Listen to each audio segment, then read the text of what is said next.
Hello दोस्तों, welcome to my channel. दोस्तों, आज की वीडियो में हम लोग बात करने वाले हैं सीजीएसएल एग्जाम 2024 टीयर 1 के बारे में, जिसमें आप देख सकते हैं कि 5 जुलाई को पूछा गया शिफ्ट नंबर 1 में जितने सारे क्वेश्चंस होंगे इंग्लिश का, इन सबको डिस्कस करेंगे हम लोग आज की वीडियो में।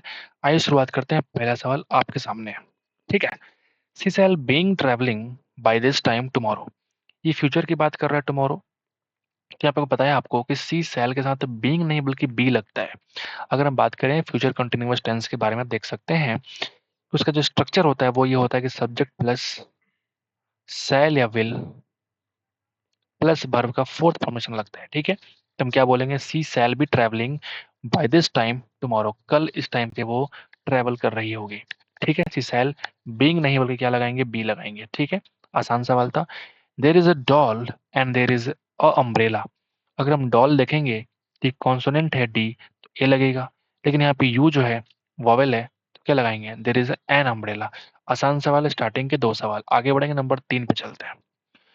Emily is an American living in Paris for her work. देखा हमने ए लिखा हुआ था, लेकिन पढ़ा हमने एन। अमेरिकन के पहले क्या लगेगा, एन लगेगा। तो आर्टिकल से इस शिफ्ट में 2 सवाल आ गए। Emily is an American living in the Paris for her work. Option number 4। The aeroplane took down without the passengers after making a sudden announcement. अचानक से अनाउंसमेंट करने के बाद बिना पैसेंजर्स लिए ही वो एरोप्लेन उड़ गया। तो उड़ने के अर्थ में क्या हम टुक डाउन लगाते हैं? बिल्कुल नहीं। टेक डाउन अलग होता है। टेक डाउन अलग होता है, ठीक है। यहाँ पे हम क्या लगाएंगे, टेक ऑफ। उड़ने के अर्थ में क्या आता है मेरे भाई, टेक ऑफ का इस्तेमाल करते हैं। एरोप्लेन क्या हो गया, टुक ऑफ हो गया। इस सेंटेंस में सिंपल पास्ट टेंस में क्या लगाएंगे हम, टुक ऑफ। डाउन नहीं बल्कि ऑफ लगाएंगे। आसान सवाल था। आगे बढ़ेंगे, ठीक है। टेक डाउन दायित्व को संभालने के रूप में इस्तेमाल करते हैं। आगे बढ़ते हैं, ठीक है।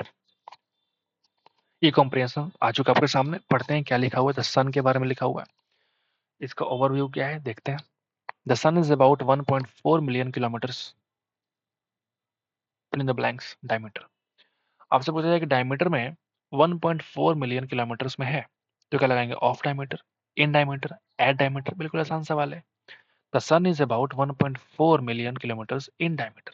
आसान सवाल से शुरुआत कॉम्प्रिहेंशन का, ठीक है। आगे बढ़ते हैं। जबकि जो अर्थ का है उसका 13,000 किलोमीटर वाइड है, चौड़ाई है उसका।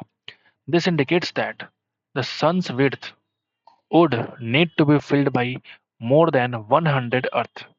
अगर हम सन की बराबरी करना चाहेंगे तो लगभग 100 से भी ज्यादा अर्थ की आवश्यकता पड़ेगी, अगर उसकी चौड़ाई की हम बात कर रहे हैं तो सन स्पॉट्स आर ड्रीरी, मतलब क्या होता है, नीरस। तो वही कह रहा है कि sun spots are dreary, fill in the blanks on the sun surface, ठीक है। जो उसका नीरस या फिर बोल सकते हैं जिसमें जो सूखा पड़ा हुआ है उसको बोलते हैं ड्रीरी, ठीक है। जो सन स्पॉट्स आर ड्रीरी, ठीक है, जो रीजन्स हैं ऑन द सन सरफेस पे that are 2000 degrees Celsius cooler than the rest of the surface. समझ गए? 2000 डिग्री सेल्सियस उससे कम है, मतलब ठंडा है बोल सकते हैं। जो अब सेंटर पे जाएंगे तो लगभग 5600 सेल्सियस होते हैं लगभग, जब मैंने पढ़ा था याद है मुझे। तो वही कह रहा है, जो उसका सूखा है, जो उसका जो सूखा है या फिर जहाँ पे टेम्परेचर कम मानते हैं, ड्रीडी मानते हैं उसको, तो वहां पे क्या हो गया, 2000 डिग्री सेल्सियस कम है वहां पे। वो चीज यहाँ पे देखने को मिल रहा है। ये वो चीजें हैं जो सन का स्पॉट्स है। वो क्या है, प्रोविंस है, सेक्शन बिल्कुल नहीं, वो रीजन है। वो सन का वो रीजन है जहाँ पे क्या है, टेम्परेचर थोड़ी सी कम आपको देखने को मिल रही है। तो सेक्शन, बेल्ट या फिर प्रोविंस नहीं है, कोई प्रोविंस की बात नहीं हो रही है। आगे बढ़ेंगे, ठीक है, कोई प्रांत की बात नहीं हो रही है, ये उसके रीजन के बारे में कही जा रही है। The coldest piece of sunspot is the dim focus called the umbra, which is कह रहा है कि जहाँ पे सबसे कम ठंडी जगह है उसको क्या बोलते हैं, अम्बड़ा बोलते हैं। The penumbra surrounds it, उसको चारों तरफ से घेरता कौन है, penumbra. On the sun surface, some sunspots are just specks. Additionally, they appear in groups up to 10 times larger than Earth. समझ गए बात? They can sometimes reach 2 lakh miles in length. वो कभी कभी क्या होता है, लंबाई में 2 लाख माइल तक चले जाते हैं। एज द सन रोटेट्स, जैसे जैसे सन घूमता है, this groups fill in the blanks to travel across the sun over 2 weeks. ये जो ग्रुप्स हैं जो सन को चक्कर लगाते रहते हैं, वो क्या करते हैं, दिस ग्रुप्स अपीयर ऐसे हो लगता है, वो सो नहीं होगा, सो टू ट्रेवल नहीं, वो ऐसा लगता है, वो ऐसा फील होता है। तो क्या बोलेंगे फीलिंग होने के लिए? अपीयर। तो क्या बोलेंगे? This groups appear to be, this groups these groups appear to travel across the sun over 2 weeks. Every 11 years, the number of sun spots reaches its maximum. जो सन स्पॉट्स हैं वो अपने मैक्सिमम जगह पे पहुंच जाते हैं। ठीक है, आगे बढ़ते हैं। द सोलर और sunspot cycle, fill in the blanks to this. The solar और सन स्पॉट साइकिल जो होते हैं वो इसको रेफर करते हैं, साइट करते हैं। साइट मैंने बताया थोड़ी देर पहले कि साइट का मतलब क्या होता है? कोट यानी कि उदाहरण देना। ठीक है। इंटरेस्ट मतलब किसी कोई चीज को सौंप देना, दैट इज कॉल्ड इंटरेस्ट। और इसके संग क्या लगता है प्रीपोजिशन मेरे भाई? विथ। ठीक है, I am interested with, I am interested with. मुझे किसी को कुछ सौंपना पड़े तो क्या बोलेंगे? I am interested with. पास अलग वर्ड है। तो इस ऑप्शन को तुम खुद ही चेक करो, तुम खुद बताओ कि इसमें क्या फिल इन द ब्लैंक से भरेंगे। द सोलर और जो सन स्पॉट साइकिल है वो रेफर करता है, इन सारी चीजों को रेफर करता है, ना कि वो साइट या कोट करता है। क्या बोलेंगे उसको? Refer to this. ठीक है, लास्ट पढ़ते हैं। The satellites like Nimbus 7 when sunspots are at their largest। मैंने कुछ मिस्टेक कराई क्या? हाँ हाँ, बिल्कुल बिल्कुल, यहाँ पे the earth's weather may become more extreme and warm during the peak of sunspot activity. हो सकता है कि जब अर्थ का जो मौसम है वो काफी मोर एक्सट्रीम पे चला जाए, गर्म हो जाए during the peak of sunspot activity. According to the fill in the blanks made by satellites like Nimbus 7, when sunspots are at their largest, less heat reaches Earth। ऐसा कह रहे हैं कि जब सन स्पॉट्स अपने लार्जेस्ट पे होते हैं, ठीक है, तो कम हीट जो होता है वो अर्थ के पास पहुंचते हैं।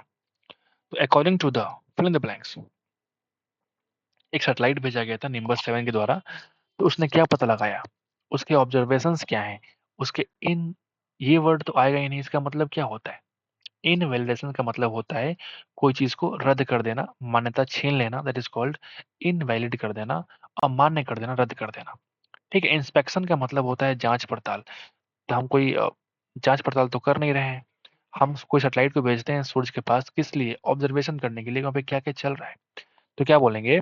द सॉरी सॉरी हाँ, अकॉर्डिंग टू द ऑब्जर्वेशंस जो मेड किए गए थे, जो बनाए गए थे किसके द्वारा? निम्बस 7 के द्वारा। उसने बोला कि जब सन स्पॉट्स अपने लार्जेस्ट पे होते हैं तो क्या होता है? लेस हीट जो है अर्थ के पास पहुंचता है। ठीक है भाई, तो यहाँ पे जो ऑप्शन क्या आ जाएगा? ऑब्जर्वेशंस। परसेप्शंस अलग वर्ड है, इसका मतलब होता है अवधारणा। ये अवधारणा बनती है, ये ऑब्जर्वेशन नहीं है। ठीक है, आगे बढ़ते हैं। The hotel room, fill in the blank, sorry fill in the blanks कहाँ पे है? ठीक है, the hotel room which we booked is not enough big, ओ हो, इज नॉट बिग एनफ। हमेशा क्या आता है? एनफ बाद में आता है। ठीक है, आसान सवाल था। ही फील्स दैट, एंटोनिम पूछ रहा है आपसे, वर्ड क्या है? कंटेम्प्ट। कंटेम्प्ट का मतलब होता है घृणा करना, ये एक नेगेटिव वर्ड है। पॉजिटिव वर्ड क्या हुआ देखो जरा इसमें? एडमायरेशन, प्रशंसनीय। एडमायर करना, प्रशंसा करना। एस्कॉर्न का मतलब भी होता है चिल्लाना, एस्कॉर्न डांटना। ठीक है, ऑब्सक्योरिटी, ये एक एडजेक्टिव बन गया। ऑब्सक्योर का मतलब क्या होता है? धुंधला को बोलते हैं ऑब्सक्योर। ठीक है, और ये वर्ड काफी इंपॉर्टेंट है, डेरिजन। इसका मतलब क्या होता है? डेरिजन बोलते हैं आप किसी का मजाक उड़ाते हो ना, scoff, scoff at, scoff at, ऐसे बोलते हैं ना। या फिर मॉक, किसी का मजाक उड़ाना, उपहास करना, दैट इज कॉल्ड डेरिजन। ठीक है, आगे बढ़ेंगे। यू शैल रिसीव प्रॉपर पे फॉर योर वर्क। यहाँ पे स्पेलिंग मिस्टेक आपसे पूछ रहा है, कौन सा स्पेलिंग मिस्टेक है? जो रिसीव है, RECI होता है पहले। किसी अल्फाबेटिकल में क्या होता है? ई पहले और आई बाद में आता है। ठीक वैसे ही इस्तेमाल करते हैं रिसीव में, आप इस तरह से आपको याद कर सकते हैं। रिसीव हो गया। ठीक है, इस तरीके से आप इसको याद कर सकते हैं। आगे बढ़े 13 पे आते हैं। एंटोनिम क्या होगा? वर्ड हमारे पास है एक्सटैसी। एक्सटैसी इसका मतलब होता है खुशी में, अगर आप खुश वगैरह की बात करेंगे, एक्सटैसी बोलते हैं उसको। ठीक है, the news give him inexpressible ecstasy, मतलब जिसको व्यक्त नहीं कर सकता है उतनी खुशी उस न्यूज ने उसको दे दिया। तो इसका अपोजिट क्या हो जाएगा? जो खुशी का अपोजिट क्या होगा? डिलाइट जो है ये भी एक खुशी की बात करता है। पैशन मतलब जोश। ठीक है, ये जो है डिसअपॉइंटमेंट, ये क्या है? निराशा। डिसअपॉइंटमेंट किसको बोलेंगे? इसको हम बोलेंगे निराशा। ठीक है। और ये जो डिप्रेशन है, डिप्रेशन को बोल सकते हैं आप डिप्रेस्ड होना, मतलब उदास हो जाना। तो खुशी का उल्टा अपोजिट क्या हो जाएगा मेरे भाई? डिप्रेस्ड। डिप्रेस्ड हो जाना, उदास हो जाना। ठीक है। यहाँ पे देखिए मोस्ट अप्रोप्रिएट ऑप्शन चूज करना है फिल इन द ब्लैंक्स में भरने के लिए। She went on a shopping spree. Spree क्या होता है? स्प्री किसको बोलते हैं? जैसे आनंदोत्सव बोलते हैं ना, मतलब आनंद का कोई उत्सव है, फेस्टिवल चल रहा है, उसी को बोलते हैं स्प्री। ठीक है। She went on a shopping spree with her friend and made him. ये वर्ब क्या आएगा? फर्स्ट फॉर्मेट में आएगा। क्यों बोला हमने? क्योंकि यहाँ पे याद रखिएगा मेक होता है, लेट होता है और बीड, ये तीनों वर्ड जो होता है ना, इन तीनों वर्ड के बाद हमेशा वर्ब का फर्स्ट फॉर्मेट में ही आता है। मैंने ऐसे क्यों बोला? इसके वजह से आप एक ऑप्शन को हटा सकते हैं। ठीक है। ये सारे वर्ड ग्रामेटिकल में आते हैं मिस्टेक्स में। तो मेड हिम वर्ब का first form the fat will. ठीक है। क्या किया? उसको पे करना पड़ा, जो बिल वगैरह आते हैं उसको पे करना पड़ा, तो क्या बोलेंगे? पे। गिव डू तो आएगा ही नहीं। तो यहाँ पे हम समझ चुके, आगे बढ़ते हैं 15 पे आते हैं। एंटोनिम क्या होगा? बड़े हमारे पास है क्रैम्प्ड। एक होता है क्रैम्प, जैसे आप क्रिकेट वगैरह देखते होंगे तो वहां पे देखे होंगे लोगों को क्रैम्प आ जाता है पैरों वगैरह में ना, तो वो क्रैम्प अलग है। वो क्रैम्प अलग है। ये जो क्रैम्प्ड है ना, इसका मतलब क्या होता है? क्रैम्प्ड, आप मुझे बताओ। ये जो क्रैम्प्ड है, इसका मतलब होता है जो मतलब बड़ा ही नैरो जगह होती है ना, छोटी जगह, छोटी स्पेस वाली, उसको हम बोलते हैं क्रैम्प्ड। ठीक है। चाहो तो इसको लिख सकते हो कि not not having enough space, not having enough space. इसी को आप लिख सकते हो कि कोई चीज अगर संकरा है, नैरो है, ठीक है, दैट इज कॉल्ड क्रैम्प्ड। इसका अपोजिट क्या हो जाएगा? जो विस्तृत है, स्पेशियस है, काफी स्पेस है, विस्तृत है। ठीक है।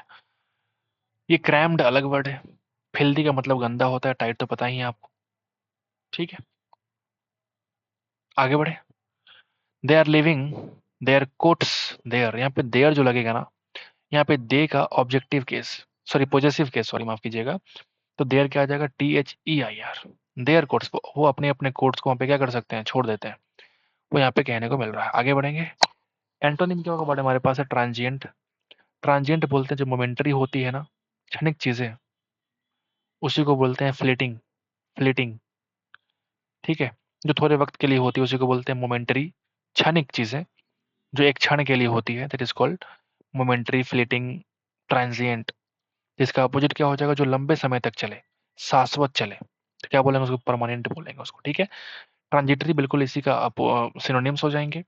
इरेगुलर जो अनियमित है वो तो यहाँ पे आएगा ही नहीं। और ट्रांसपेरेंट क्या बोलेंगे इसको? पारदर्शी। ठीक है। तो ये वर्ड जो होगा इसका अपोजिट क्या हो जाएगा? Permanent. He is one of the most underrated players in the team. Underrated में यहाँ पे स्पेलिंग मिस्टेक है, आप देख सकते हो। This is the correct spelling of this word, underrated. भाई आपसे पूछ रहा है, आसान सवाल था। आगे बढ़िए। To cost an arm and a leg. ये जो एडीएम, इसका मतलब क्या होता है? हमने कैसे इसको याद करा आपको पता है? To cost an arm and leg, हमें एक हाथ और एक पैर गंवाना पड़ा, जो कि बहुत महंगा पड़ गया हमें। तो क्या बोलेंगे? Something is very expensive. इसका मतलब ही होता है बहुत महंगा पड़ जाना, बहुत ज्यादा कीमत चुकाना। That is called to cost an arm and leg. ठीक है। इस तरीके से आप भी याद इसको कर सकते हैं। 20 पे आते हैं मेरे भाई। The original buyer attempted to resell the tickets online because there was no option to exchange them for a new date. अब तक अगर एक वर्ड हमारे पास स्वैप है, इसका जो सिनोनिम है वो क्या होगा इस सेंटेंस के अनुसार? तो स्वैप है, इसका मतलब होता क्या है? स्वैप का मतलब ही होता है विनिमय करना, बदलना, दैट इज कॉल्ड एक्सचेंज करना। इसका मतलब ही होता है। तो क्या आपको दिख नहीं रहा ऑप्शन में क्या है? एक्सचेंज, इसका ऑप्शन दे ही रखा है पहले से। कुछ करने का सोचता है क्या? बिल्कुल नहीं। स्वैप का मतलब क्या होता है? एक्सचेंज यानी कि विनिमय। विनिमय। ठीक है भाई। आगे बढ़ते हैं। Even in cold whether the reliable car always started on the first try. Reliable, विश्वसनीय, जिसपे हम विश्वास कर सके, विश्वसनीय। ठीक है। तो कह रहे इवन इन कोल्ड वेदर में भी the reliable car always started on the first try. तो यहाँ पे रिलायबल के लिए हम क्या बोल सकते हैं? डिपेंडेबल बोल सकते हैं। इनएक्यूरेट तो आएगा ही नहीं। इरेटिक किसको बोलते हैं? पागल या सन की कोई इस्तेमाल करते हैं किसको? इरेटिक को। क्या यहाँ पे कुछ पागल वाली बातें हो रही हैं क्या? बिल्कुल नहीं। क्या यहाँ पे कुछ अ, इरेक्टिक माफ़ कीजिएगा, इरेक्टिक कुछ अलग वर्ड होता है, इरेक्टिक पागल वाली चीज़ नहीं होती है। इरेक्टिक मुझे लगता है कि ये एक जो वर्ड है, फ्रैंटिक होता है, पागलपन वाली चीज़ है, माफ़ कीजिएगा। इरेक्टिक जो होती है उसको बोलते हैं अनियमित, जो नियमित नहीं है, जो that is called erratic. Dependable जो निर्भर होने वाली बातें होती है, डिपेंडेबल है, ठीक है? विश्वसनीय, डिपेंडेबल आप इसको रिलेट कर सकते हैं। इनएक्यूरेट बिल्कुल वही चीज़ है जो अनियमित है, एक्यूरेट नहीं है। फ्लैकी वर्ड इंपॉर्टेंट है, फ्लैकी का मतलब होता है कोई चीज़ परतदार होना, ठीक है? तलछटी चट्टान आपने पढ़ा होगा, सेडिमेंट्री रॉक्स, वो क्या होते हैं? फ्लैकी होते हैं, परतदार होते हैं, ठीक है? तो यहाँ पे अगर आप देखेंगे इवन इन कोल्ड वेदर में भी जो रिलायबल कार्स हैं, यानी कि जो डिपेंडेबल कार्स हैं, ऑलवेज स्टार्ट होते हैं किस पे? फर्स्ट ट्राई में हो जाते हैं, ठीक है? जो विश्वसनीय होते हैं। आगे बढ़ेंगे, आसान सवाल था ये वाला। एंटोनिम क्या होगा वर्ड हमारे पास है? इनोसेंट, मतलब बड़ा ही निर्दोष लोग को बोलते हैं इनोसेंट। तो इसका अपोजिट क्या हो जाएगा? जो दोषी हैं, गिल्टी हैं। अनफेयर, जो खराब है, अनफेयर है। मिस्चीवस यानी कि बदमाशी, बदमाश से बदमाशी जो बोलो। राइटियस जो हमेशा सही हो उसको बोलते हैं righteous. To be at daggers drawn, ठीक है? To be at daggers drawn, तो यहाँ से लेके यहाँ तक क्या होता है? ये एक इडियम होता है जिसका मतलब ही होता है to be in a state of extreme hostility, मतलब आप किसी से दुश्मनी के कगार पे रहेंगे तो क्या बोलेंगे? To be at dagger stone, मतलब मतभेद में होना, that is called to be at daggers drawn, मतलब हमेशा आप क्या रहेंगे? लड़ाई करने के लिए तैयार होंगे, ठीक है भाई? आगे बढ़ेंगे। 24 नंबर सवाल क्या बोलता है? एपेल्ड, ये जो वर्ड है हमने पढ़ा है इस तरीके से, एपेलिंग पढ़ा है, डराना, भयंकर चीजें को बोलते हैं एपेलिंग बोलते हैं। तो मोस्ट अप्रोप्रिएट सिनोनिम क्या होगा इस वर्ड के लिए? एपेल्ड, मतलब इसको हम इस्तेमाल कर सकते हैं एज ए, जैसे डराना, धमकाना, या फिर एक नेगेटिव वर्ड के रूप में इस्तेमाल कर सकते हैं, जैसे घृणात्मक चीज़ें के रूप में इस्तेमाल इसका कर सकते हैं। तो अप्लाई तो होगा नहीं, अलाई तो होगा नहीं। अलाइड का मतलब क्या होता है? अलाइड विथ पढ़ा होगा आपने, सॉरी अलाइड टू होता है, मतलब किसी से संबंध होना, संबद्ध होना, that is called allied to. Clap, ताली बजाना, ये अलग चीज़ें होती है, लेकिन यहाँ पे जो अपेल्ड है वो मुझे लगता है कि ये डराना धमकाना के रूप में मेनली इस्तेमाल करते हैं, तो ये डिस्गस्ट इस्तेमाल क्यों किया गया है मुझे नहीं पता, ठीक है? अगर इसका मतलब आप एक बार चेक कर लेना इस चीज़ को, ठीक है? तो आगे बढ़ते हैं। डिस्गस्ट का मतलब होता है घृणात्मक, घृणात्मक, ठीक है? आखिरी सवाल क्या बोलता है? Mrs Lakshmi purchases add around to 2650, कितना रुपया खर्च कर दिया उसने? तो वही कह रहा है कि इसका जो परचेजेस है वो कहाँ तक ऐड हो चुका है, तो ऐड अप टू बोलता है, ठीक है? अराउंड टू नहीं, ऐड अप टू, ठीक है? जोड़ जोड़ के कहाँ तक पहुंच गया? कहाँ तक पहुंच गया? अप टू, कहाँ तक? अप टू 2650 तक पहुंच चुका है। तो ये सवाल ऑप्शन नंबर 4 को करेक्ट मानेगा। तो उम्मीद करते हैं कि आपको समझ में आ गया होगा। तो मिलते हैं आपसे अगले वीडियो में, कि यहाँ तक खत्म हो जाएगा आज की वीडियो, ठीक है?